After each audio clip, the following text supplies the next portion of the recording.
السلام علیکم معزز سامعین و ناظرین، آج پھر ایک خوبصورت ویڈیو لایا ہوں۔ بیوی کا اثر کہاں تک جاتا ہے؟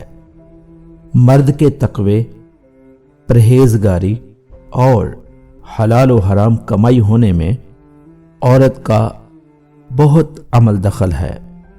ایک بزرگ 5 وقت کی نماز، اشراق و چاشت و تہجد باقاعدگی سے پڑھا کرتے تھے۔ ایک دن زوجہ محترمہ کو کہنے لگے کہ تم صرف 5 نمازیں پڑھتی ہو، کبھی تہجد بھی پڑھ لیا کرو۔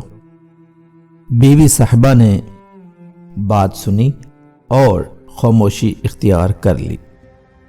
دوسرے دن بابا جی بمشکل فجر کی نماز، وہ بھی آخری وقت میں پڑھ سکے۔ آنکھ کھلنے کا نام ہی نہیں لے رہی تھی۔ بیگم صاحبہ کو کہتے ہیں، آج پتہ نہیں کیا ہوا، فجر کی نماز مشکل سے پڑھ سکا ہوں۔ بیگم صاحبہ مسکرا کر کہنے لگی، میرے سرتاج، پہلے میں باوضو کھانا بناتی تھی، جس کی برکت سے آپ کی تہجد میں آسانی سے آنکھ کھل جاتی تھی۔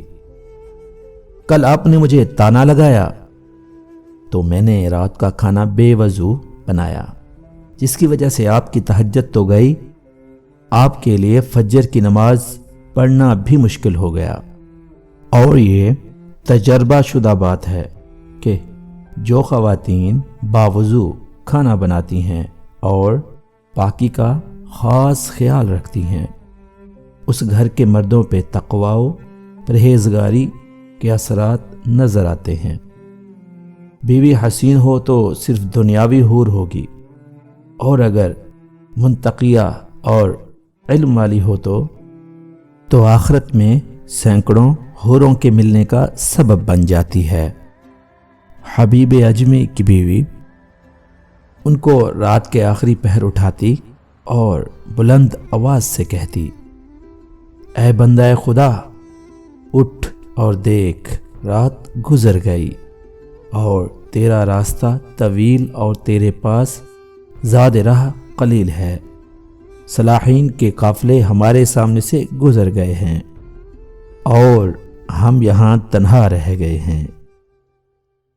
جن نفوس قدسیہ کی ازواج ایسی ہوں تو ان کی زندگی پاک و صاف اور یہیں جنت کا عکس ہوتی ہیں۔ خواتین نیکی و عبادت میں مردوں کے بازو بنیں، مردوں سے آخرت کے انعامات کا تقاضا کریں، نہ کہ فانی مال کی طلب میں حرام کمانے پر مجبور کریں۔ خواتین کی نیکی و بدی کا اثر نسلوں میں جاتا ہے، لہٰذا عارضی آزائش کے لیے نسلوں کا بیڑا غرق مت کریں۔ اللہ پاک سب کو عمل کی توفیق عطا فرمائے، آمین۔ مزید اس طرح کی ویڈیوز کے لیے چینل سبسکرائب کریں۔ اگر کوئی کمی پیشی نظر آئے تو بلا جھجک کمنٹ کر دیں۔